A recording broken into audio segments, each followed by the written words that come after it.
We are currently exploring normalizing relations with Syria's new government, as you know, beginning with my meeting with President. U.S. President Donald Trump has signed a sweeping executive order lifting many U.S. sanctions on Syria. The move is being seen as a major shift in American policy, coming more than 6 months after the overthrow of longtime Syrian President Bashar al-Assad. Trump's order promises sanction relief to entities critical to Syria's development, the operation of its government, and the rebuilding of the country's social fabric, according U.S. Treasury statement. At a press briefing earlier, White House Press Secretary Caroline Leavitt said that this afternoon the president will be signing an executive order to terminate the United States sanctions program on Syria, and this is in an effort to promote and support the country's path to stability and peace. The order will remove sanctions on Syria while maintaining sanctions on the former President Assad, his associates, human rights abusers, drug traffickers, persons linked to chemical weapons activities, ISIS and their affiliates, and Iranian proxies. And this is, again, an action that the president promised and shocked the world with in Saudi Arabia, because he's committed to supporting a Syria that is stable, unified, and at peace with itself and its neighbors. The president met with Syria's new president when we were in the Middle East, as you know, and so this is another promise made and promise kept by this president to promote peace and stability in the region. The executive order lifts restrictions on businesses and institutions that are considered essential for Syria's recovery. However, it does not remove all sanctions.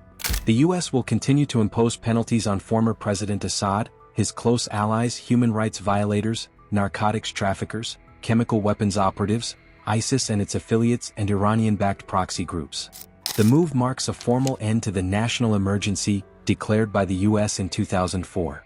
That declaration had imposed sweeping sanctions on Syria. This includes blacklisting major state institutions like the central bank. According to the U.S. Treasury, 518 individuals and entities have already been delisted. But officials noted that not all penalties will be lifted right away. Syria's Foreign Minister Assad al-Shibani welcomed the news. He said, "Trump's move will open the door to long-awaited reconstruction and development." The decision follows Trump's meeting in May with Syria's interim president Ahmed al-Sharaa in Saudi Arabia. There, Trump pledged to lift sanctions and consider re-establishing diplomatic ties, a dramatic pivot from long-standing U.S. policy. Al-Sharaa was once the de facto leader of a rebel enclave in Idlib. He led the final offensive that toppled Assad in December 2024. Previously, he had been associated with al-Nusra Front, al-Qaeda's former Syria branch. He later cut ties with al-Qaeda in 2016, and al-Nusra evolved into Hayat Tahrir al-Sham, HTS.